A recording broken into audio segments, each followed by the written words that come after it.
और ये सिर्फ केमिस्ट्री की दिक्कत नहीं है, ये सब्जेक्ट वाली केमिस्ट्री और लाइफ वाली केमिस्ट्री दोनों में दिक्कत है। लेकिन लाइफ वाली केमिस्ट्री में भी अगर आपने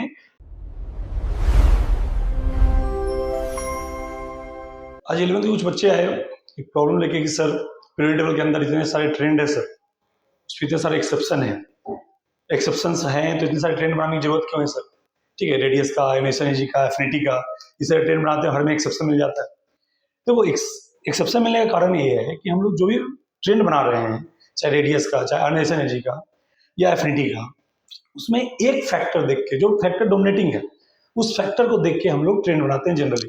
ठीक है, अब एक्चुअल में क्या होता है कि वो जो रेडियस है, आयोनाइजेशन एनर्जी है, सब एक फैक्टर पर डिपेंड करता नहीं, ये और भी फैक्टर्स पर डिपेंड करते हैं, इससे मिलता है हम लोग को एक्सेप्शंस। ठीक है, हम लोग एक फैक्टर ध्यान में ट्रेंड बनाया, उसमें कुछ और फैक्टर चीज आ गया तो उसके अनुसार बहुत एक्सेप्शन मिल गया। तो ये कहानी क्या है कि भाई इसके कारण एक्सेप्शन मिलता है। अब कोई बोलेगा सर जब एक्सेप्शन मिलना है तो ट्रेंड बनाना क्यों था? अब तो क्या, ट्रेंड अगर नहीं बनाओगे तो 100 में से 100 चीजें आपको याद करो। अभी क्या है, एक्सेप्शन है लेकिन अगर ट्रेंड बनाते हैं तो 100 में से 80 चीजें तो याद हो जाती है। 20 चीजों के लिए हम लोग क्या करते हैं, एक्सेप्शन से याद करते हैं, कुछ और लॉजिक्स में पढ़ते हैं। ठीक है, ये कारण है। और ये सिर्फ केमिस्ट्री की दिक्कत नहीं है, ये सब्जेक्ट वाली केमिस्ट्री और लाइफ वाली केमिस्ट्री दोनों में दिक्कत है। लाइफ वाली केमिस्ट्री में भी अगर आपने क्या किया, एक फैक्टर देख के डिसीजन लिया, आप समझ रहे हो मैं कहां पहुंचाना चाह रहा हूं आपको।